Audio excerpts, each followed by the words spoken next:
Magandang umaga po sa ating lahat and welcome po sa ating press conference or pulong balitaan ngayon pong ika-15 ng Nobyembre ngayong 2024 at patuloy pa rin nating binabantayan ang dalawang bagyo na may pangalang Ophel at Pepito.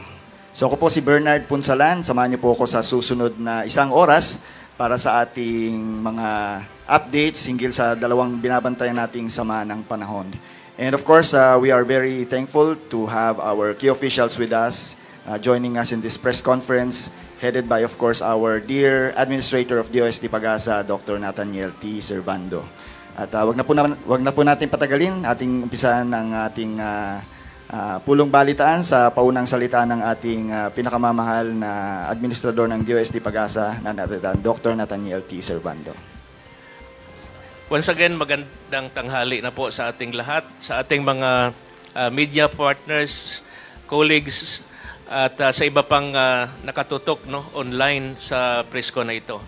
Pagkatapos maglandfall ang bagyong Ophel at sa kasalukuyan ay nasa Luzon Strait, although bagamat na nag-weekend slightly, nakatutok tayo muli dito sa isang bagyo na naman na sumusunod.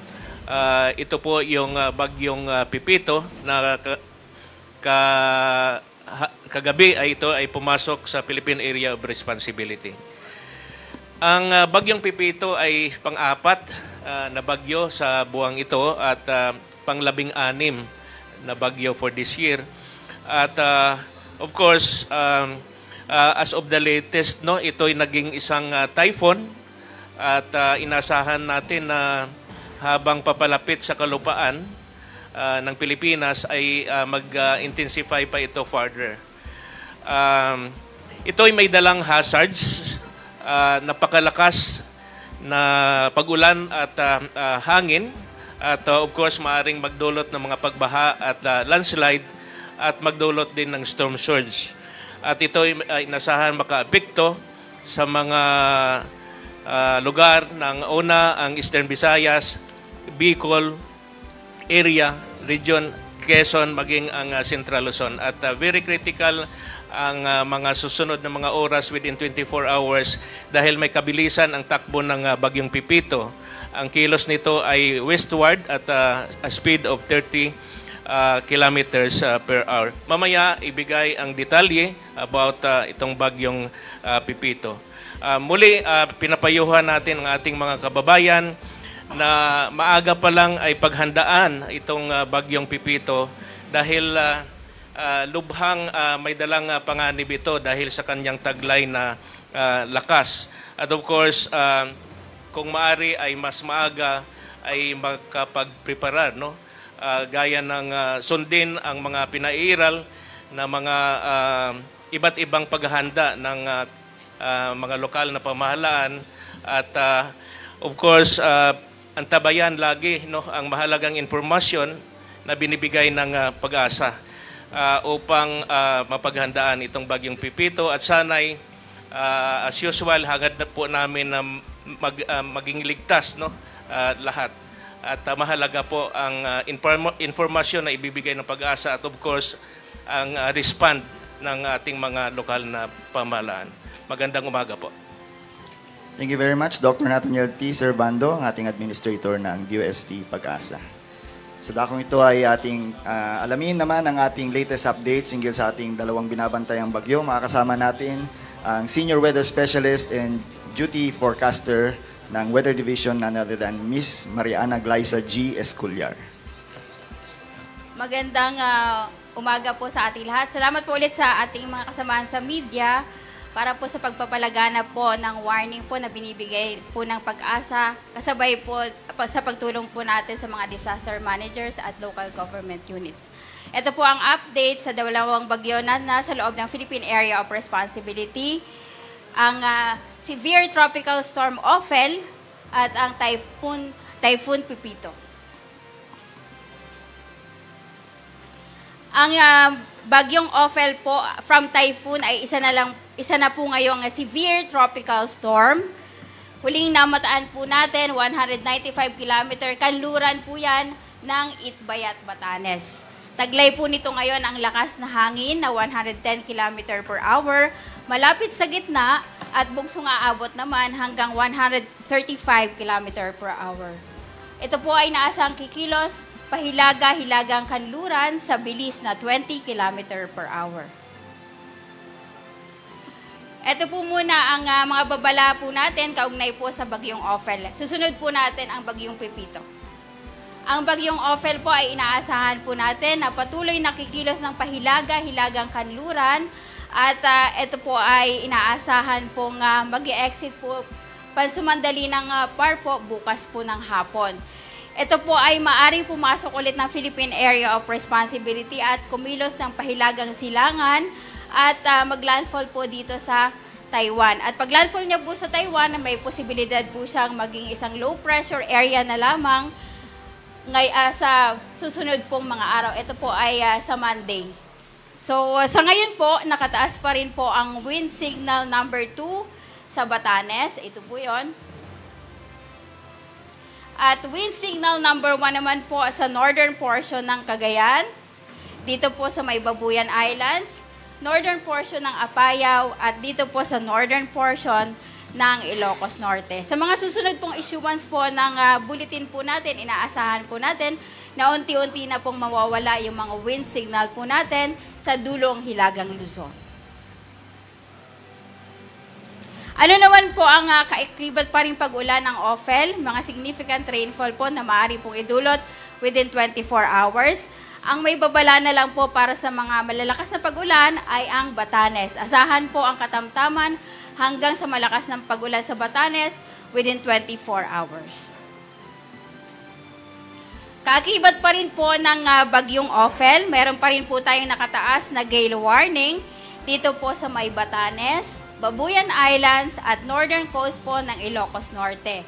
Maalon pa rin po hanggang sa napakaalon po ng karagatan sa bahagi yan ng ating bansa.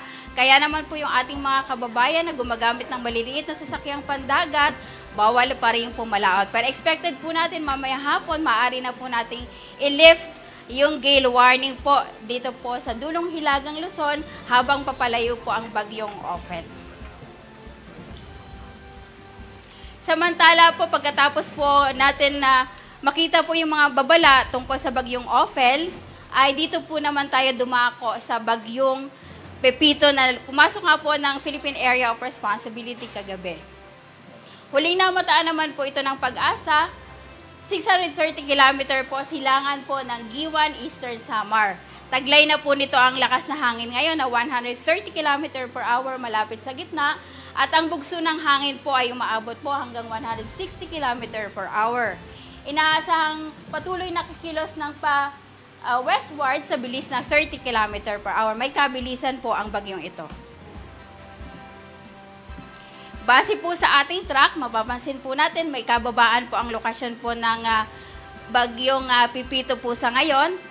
At ito po ay naasahan po nating magla-landfall po base po sa track po natin sa Catanduanes. Bukas po yan ng gabi hanggang Sunday po. Yun po yung possible landfall time po natin. Ngunit mapapansin po natin, gaya po ng laging pinapaliwanag po ng Pag-asa, kahit ito po ang forecast track po natin ngayon, may tinatawag po tayong cone of probability. Ito po yon.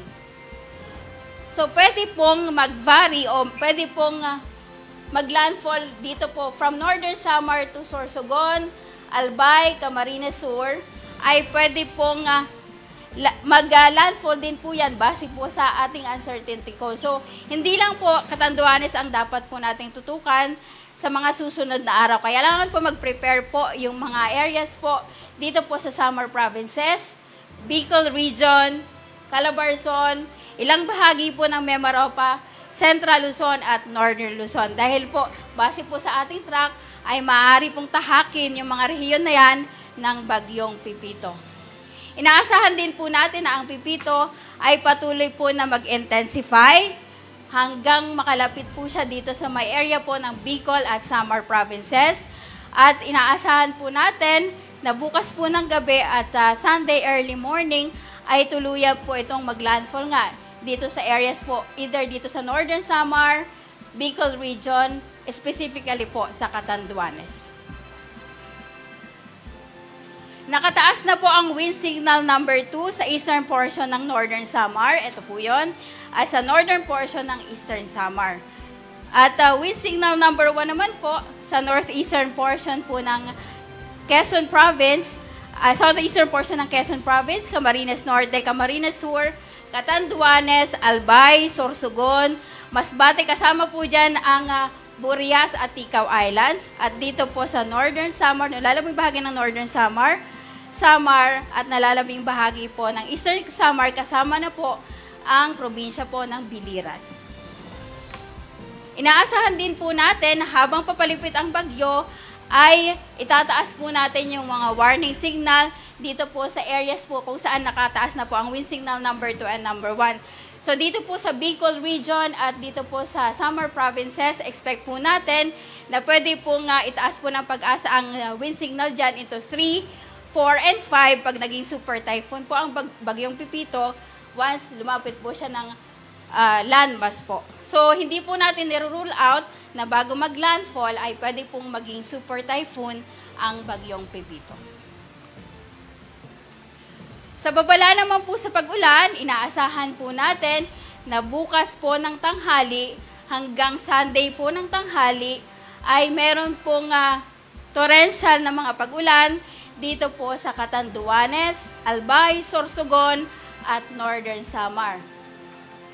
Heavy to intense naman po ang mga pag-ulan dito po sa Eastern Samar, Camarines Sur at Camarines Norte.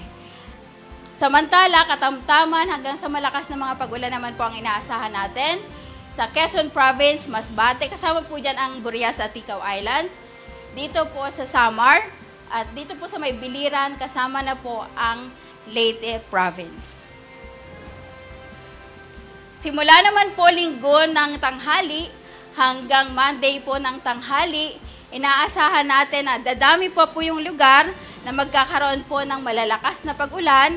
Simulan po natin sa intense to torrential. Ibig sabihin po, walang humpay po ang mga pag-ulan na inaasahan po natin dito po sa areas kung saan po nakapula po yung mapa.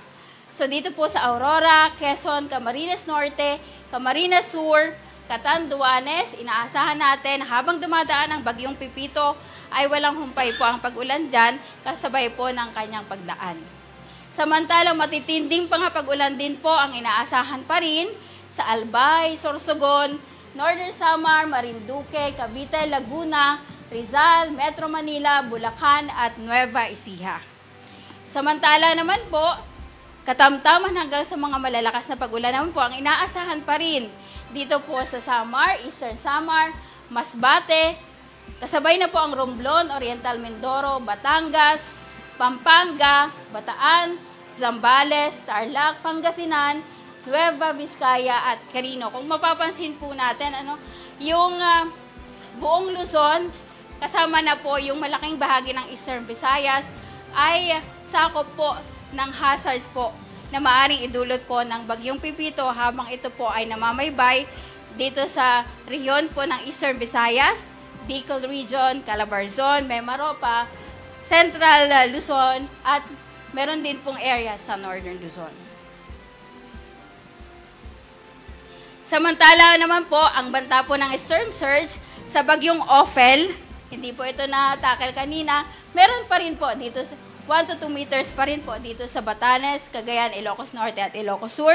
Samantala, ang bagyong Pipito po ay may banta po ng storm surge dito po sa bahagi po ng Catanduanes, Camarines Sur, Camarines Norte, Masbate at Quezon Province. Kasama po ang kanlurang bahagi po ng Sorsogon. 2.1 to 3 meters po ang storm surge na maaling idulot po ng pagdaan ng bagyong Pipito. Samantala sa Albay naman, Biliran, nalalabing bahagi ng Camarines Sur, Eastern Samar, Northern Samar, Quezon, Samar, at ito po yung Samar, western part ng Samar po yan, at Sorsogon, inaasahan naman po na 1 to 2 meters naman po ang pwedeng storm surge na maidulot po sa pagdaan po ng bagyong Pipito. Para po sa mga kababayan ko po sa Bicol, magpaparata kita sa maabot na bagyong Pipito.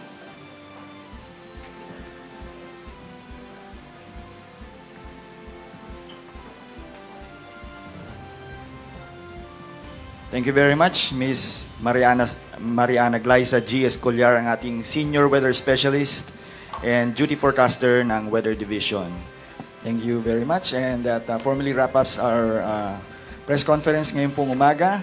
Marami pong salamat sa lahat na nakibahagi po, lalong-lalo nating mga kaibigan sa pamamahayag from various media organizations, and of course yung ating mga kasamahan sa DOST, DOST Pag-asa, headed by our Administrator Dr. Nathaniel T. Servando. Muli po ako po si Bernard Punsalan, at muli po ang ating paalala sa ating mga kababayan. Mag-ingat po tayo and manatiling nakaantabay sa lahat ng updates ng Pag-asa. Ang ating next na briefing ay mamayang alas 5 po ng hapon. So muli po, maraming po salamat. Magandang hapon po sa ating lahat.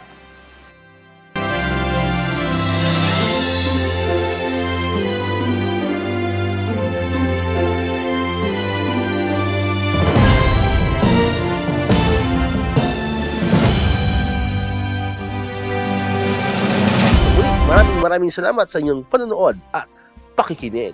Once again, El Maestro. See you on my next vlog. Bye-bye!